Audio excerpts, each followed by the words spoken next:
And we are here with Tidal Flooding Talk, brought to you by the New Jersey Coastal Coalition in conjunction with our broadcast partners at Tri-X 57. I'm Joe Martucci. He's Dan Skeldon. She's Palma Shiles. We're going to have our guest Angela Anderson on in just a few minutes.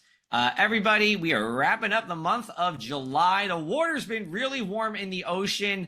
I said this was the one thing I couldn't stop thinking about in last week's episode.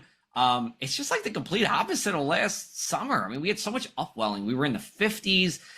It was like hot on the sand, cold in the ocean. I feel like nature is balancing itself out with this warm water. Palma, you live on the water quite literally. So how's the water over there in Atlantic City? I definitely noticed a significant difference from last summer. Yeah. So now I am, getting my feet wet a little bit this summer.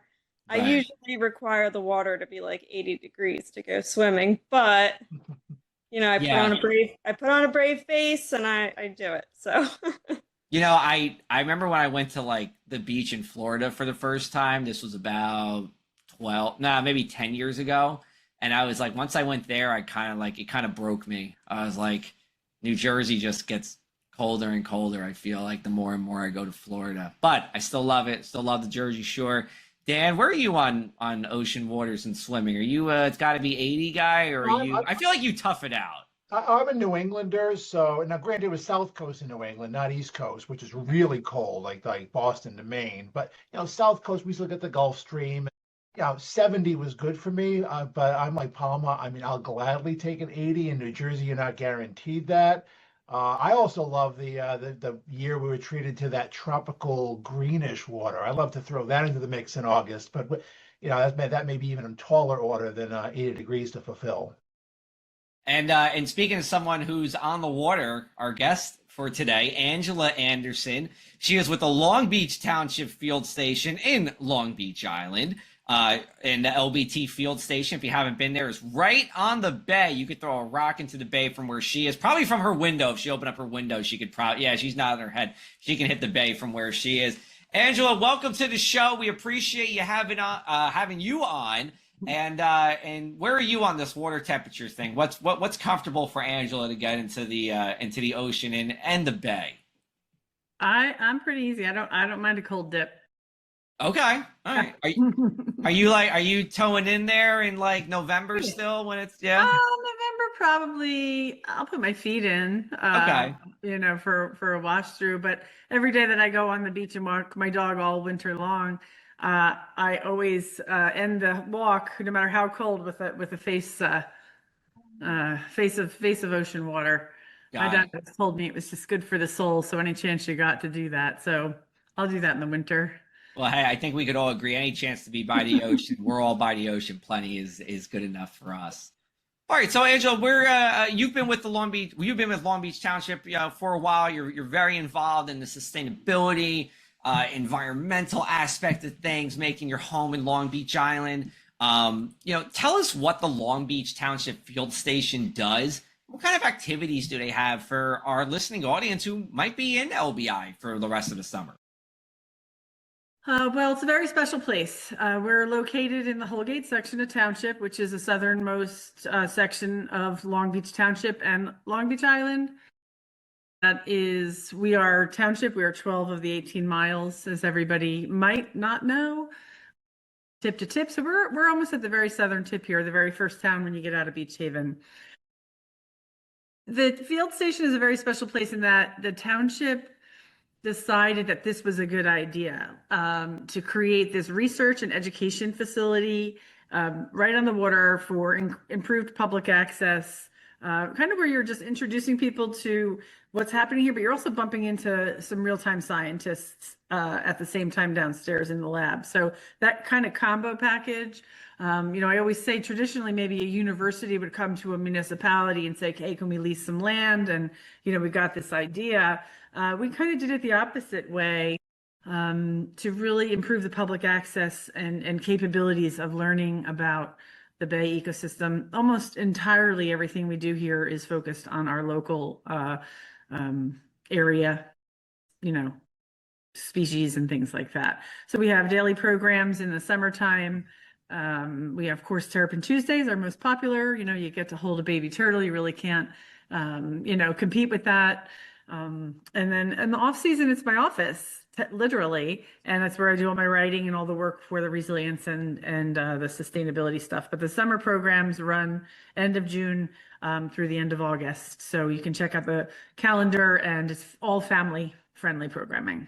Angela, I mean, LBI, people going to the Jersey Shore, they're thinking, all right, we're going to be boating and beaching and swimming. And like, how do you compete with like all the touristy stuff that tourists know about versus the great programs that you offer, but, maybe, not at the first thing at the top of the mind of people vacationing down the shore? Yeah, I think it just comes down to people come down here to do all that stuff, and they're doing it because they love something about the ecosystem or the ecology of the area. Yeah, maybe some people come down, to go to the bar, which is a little bit different, or something like that. But you generally are in love with this place because of something that is the sunset, the beach, the fish that you're eating.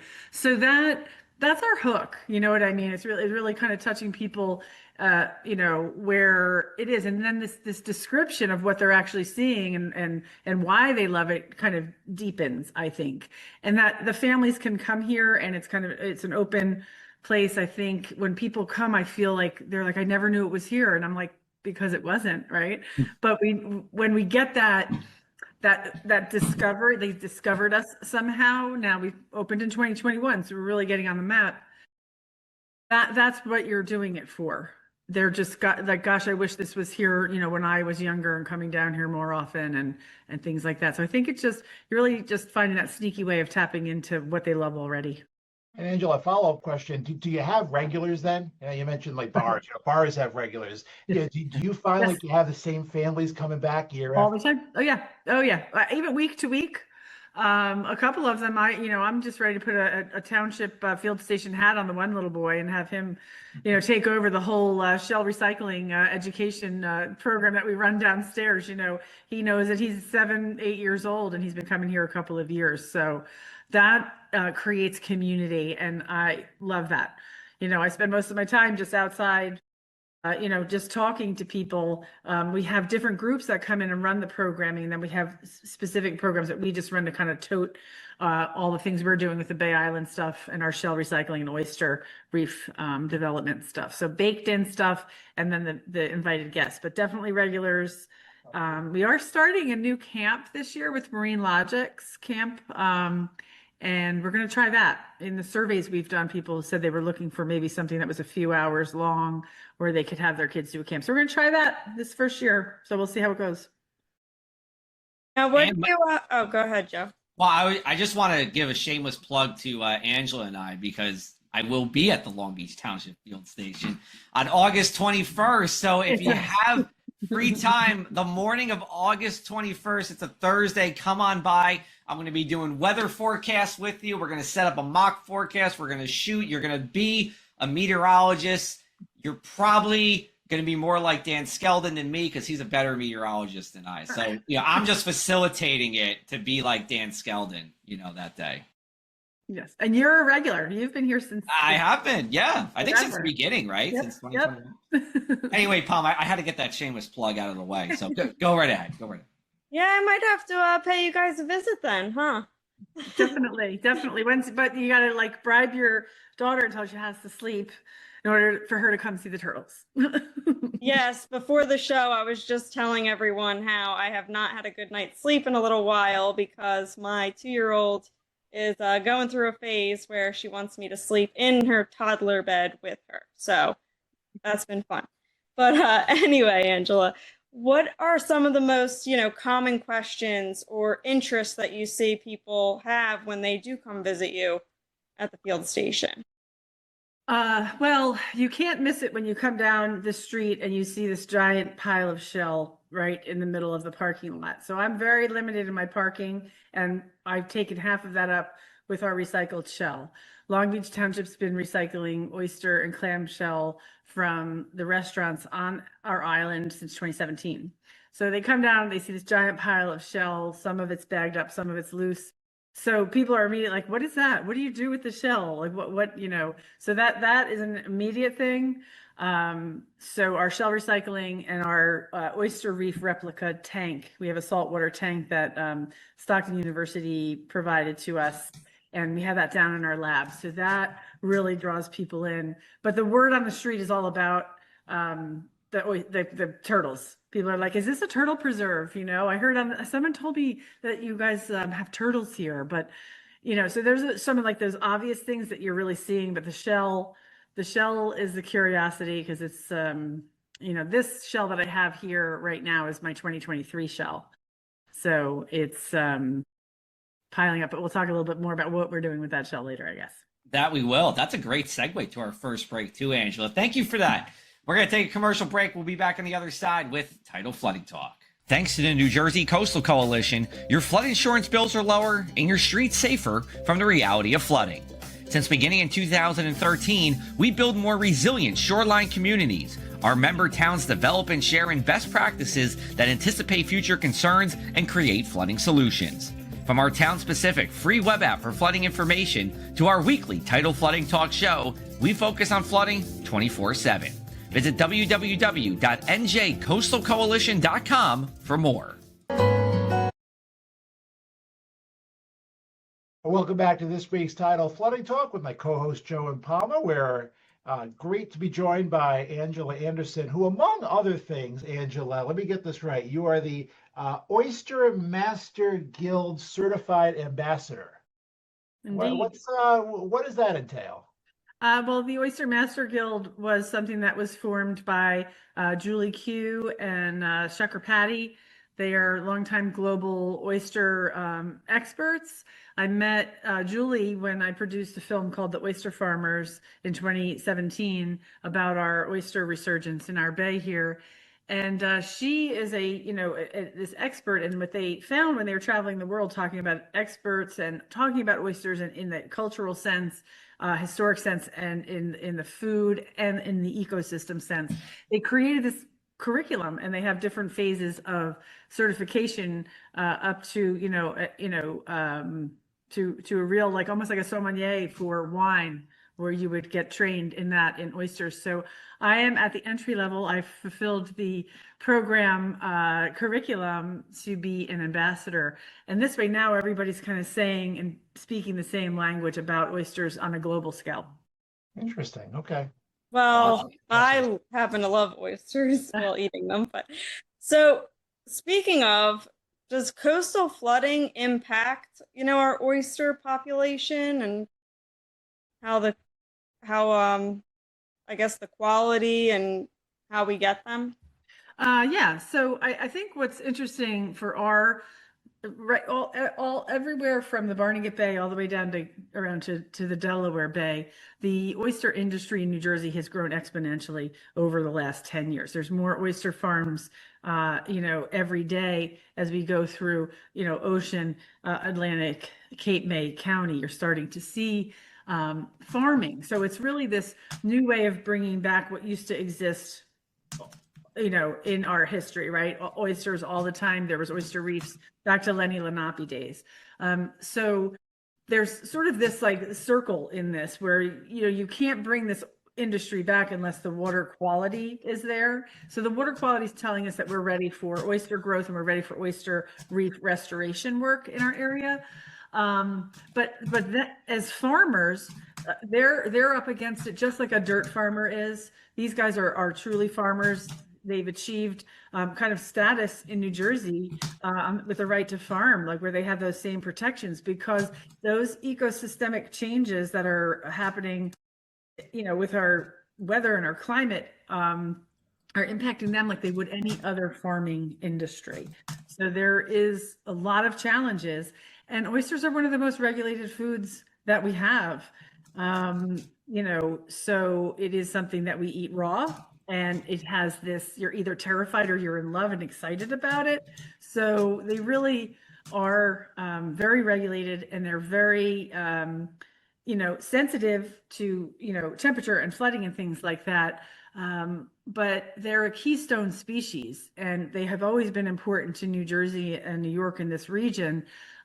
So a system without them is just not healthy. So having this keystone species back, even through aquaculture, but then the work that we're going to do for the restoration, it completes the cycle. It completes the cycle to have that, bay to table, back to bay. And that's a true New Jersey, champion story that the oyster Yeah. is.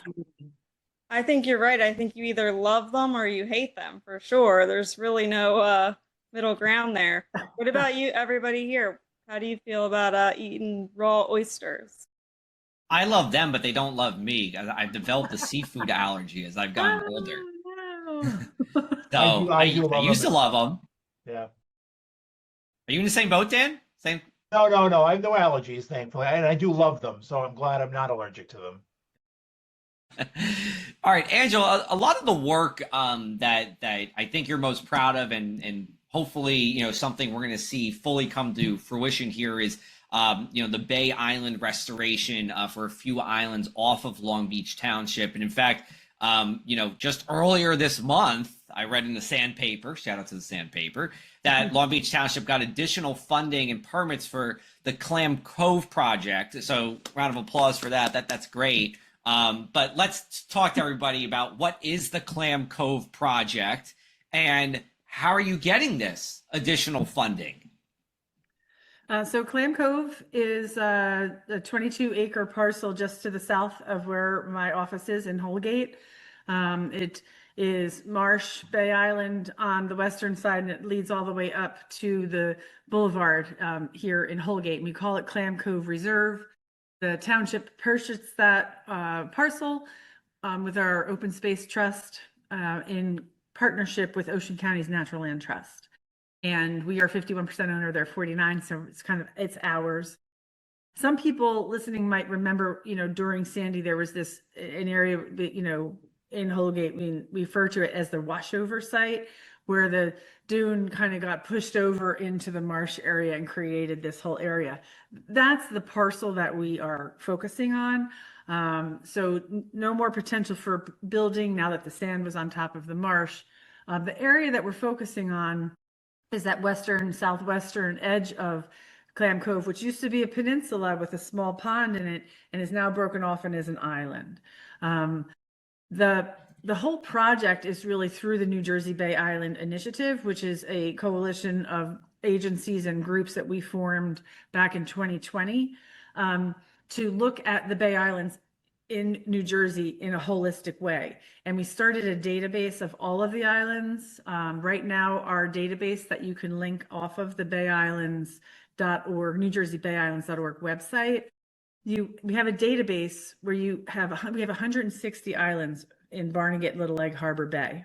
And I think that really surprises people that there's that many of these Marsh Bay Islands in that database. Some of them are sunk. And really what you can do is you can go on an island, you can see how it's been behaving for 40 years to see its potential for restoration. So we got a grant about 3 years ago to utilize that Bay Island Restoration Planner to identify islands off of the township that are going to be important for the things that we would talk about today: coastal resilience, community resilience, flood mitigation, livability, things like that.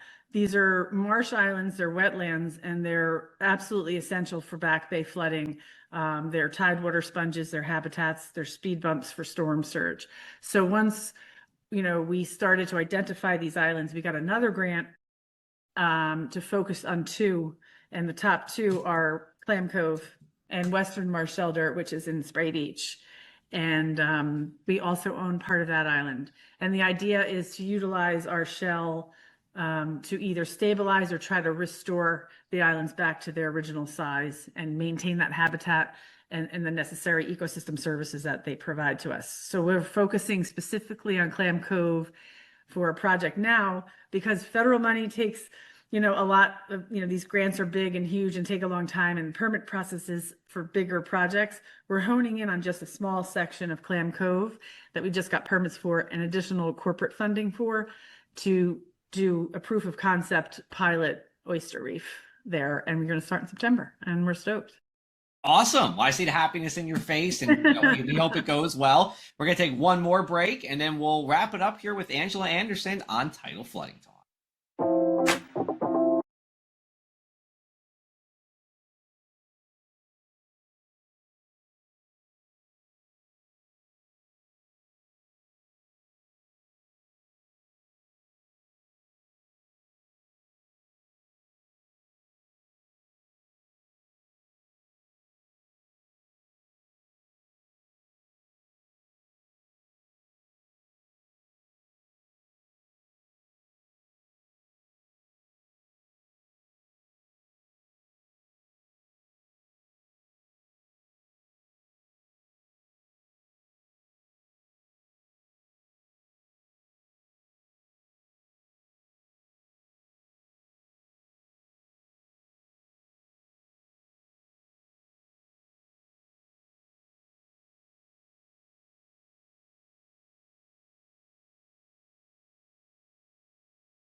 Hello, welcome back. You're watching Tidal Flooding Talk. We're brought to you by the New Jersey Coastal Coalition, and we would like to remind our viewers that nature helps protect us. Marshes, dunes, bay islands, they're more than just scenery. They slow down waves, absorb floodwaters, and help keep our shore towns safe. When we take care of nature, it takes care of us. Awesome. And we are back with Angela Anderson. We're talking about, well, we talked about a lot. We talked about Clam Cove. We talked about the Long Beach Township Field Station. Let's talk a little bit about the money side of things. You're pretty creative in getting some of these grants and funding to do the things that are important to our back bays. Is it just a matter of kind of trying to whack all the moles and see what mole is the one with the money in it? Is it something, you have a detailed approach to this? What is your motivation for approaching funding to have some of these coastal resiliency projects? I don't know. It's been ingrained in my career for a long time. I've been a trained and professional grant writer. I'm also just a writer and a storyteller, filmmaker. So it kind of comes naturally, right? That writing process. So once you sort of start to know where to look for different funding and how to match make, because there's so many phases in it. Grant writing is pieces of it, but the big picture of it is grant making, is like the fancy term where you are looking at what matches you. Who you might have a project, so do you take that and look for the funding, or do you see what funding's out there and see which way you could maybe fit into their goals and objectives, right, without losing your mission. So there's a lot of that sort of I'm just going to say matchmaking, and it's a lot of wordplay in convincing, if you have thousands of applicants, what makes you so special, right? So that's where you really have to be able to concisely write what makes you so special, so that when a reviewer is looking at that, something stands out. And I do believe that it's all the relationships that we've built, the New Jersey Coastal Resilience Collaborative, New Jersey Bay Island Initiative. So when we're coming into a funder, we're not just saying, hey, it's a one-off, Townships thinks this island's really cool and we want to do this one island. We're coming in with this holistic vision, with this sort of whole partnership of agencies. And that stands out, I think.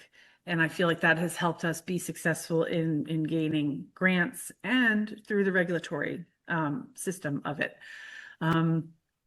And I would say on the non-grant side, because you have to shake the bushes in other places, the private funding is out there. And there's, in some cases, they're required to expend a certain amount of money. So you kind of got to find that and see what their goals are and where you might fit in there. I love it. I could write, with my eyes closed. It's something I really enjoy. So that, I think, is a little bit rare, maybe. I think you're in the minority for that one. Yeah. Angela, is that a lot of what the kind of off season, obviously peak season, public outreach is huge. In addition to the funding and like the search for funding in the off season. What are some of those responsibilities, during the quieter months of the year? That's right. So, as project manager, you're continuing those relationships all the way through. You're reporting to your funders. You're keeping your projects on a timeline. When can people do field work and when they can't? Testing out different materials that we might use for bagging material, and what are the sources of various bagging, so we're not always putting maybe plastic in the ecosystem for the shell bags. So the off season is great because this is my office. It's quiet. I work, 4 days a week, and then I go up and ski on the weekends, and then I come back and I'm nice and fresh, Nice. Yeah. But it's a nice balance, because if it was busy here all the time, it would be impossible to make the progress that we have with funding, permitting, and the project progress. So we have a nice balance here. Awesome. Well, Angela, thank you so much for all this information. We'll definitely have you back on again. We should mention Long Beach Township is a New Jersey Coastal Coalition municipality, and you are part of that. So, we appreciate you spending more time with us at the coalition and helping us here. All right, we're going to go to the one thing we can't stop talking about, tidal flooding or otherwise. And you got anything for us? I don't have much. I mean, we talk about it like throughout the year. Summer's my least favorite season, but of the summer months, I do like August. You got the warm water, which we talked about, warmest water of the summer. You got the occasional shots of fall or some somewhat less humid air. So I say bring on August. Best part of the summer in my mind. Alma? Well, I think after hearing all the wonderful things about the field station, I think what I can't stop thinking about is planning a family trip to come see the turtles and everything else you have to offer. So it's nice. Come on over anytime. Yeah. I'll keep it in the LBI family, because the first time I went up to the northern part of Long Beach Island and Barnegat Light and Harvey Cedars, more Barnegat Light, I couldn't stop thinking about how big those dunes were over there. I mean, Angela, massive dunes over there, like over 10 feet high. I know they fared fairly well during Sandy, and everyone got hit, of course, but fairly well. But I'll tell you what, I mean, if you want to go to a very scenic, beachy place, I think Barnegat Light, is a great place to do so. And you can see, Barnegat Lighthouse while you're there. So you go to the morning, you spend some time with Angela at the Long Beach Township Field Station. You drive all the way up to the northern end. Angela, that's going to take a while, right, during the summer? Maybe ride your bike might be easier to do that, and go check out Barnegat Light. The dune system there is, I'm not kidding, it's really remarkable, and I think unlike anywhere else or almost anywhere else at the Jersey Shore. So Angela, you're up. You're the last one. Well, I would say one of the programs that I didn't mention is we have a bring your own kayak. You can come kayak with me on Wednesday mornings around Clam Cove, and we do that every week because I'm an avid kayaker. And we have a nice kayak launch right across the street. So that is one of my favorite pastimes. And that's a nice program where people can bring their kayaks. They've been avid kayakers around here, and they're like, wow, now I know what I'm looking at. This is very cool, kind of a thing. So that I welcome anybody to come kayak with me anytime. Great. Keep that in mind. Maybe we will. Maybe we'll do a tidal flooding talk from the kayak. Yeah. That'd be cool. Our first maritime tidal flooding talk. We should, it's in the wording, tidal flood. I mean, water, flooding. Right. We hope it won't flood, but maybe we'll take you up on that one way. I plan my route based on incoming or outgoing. Very, very good, very good. As we sure you would. All right, Angela. Last word to you. Where can people follow more about the field station? We're LBT Field Station on social media. You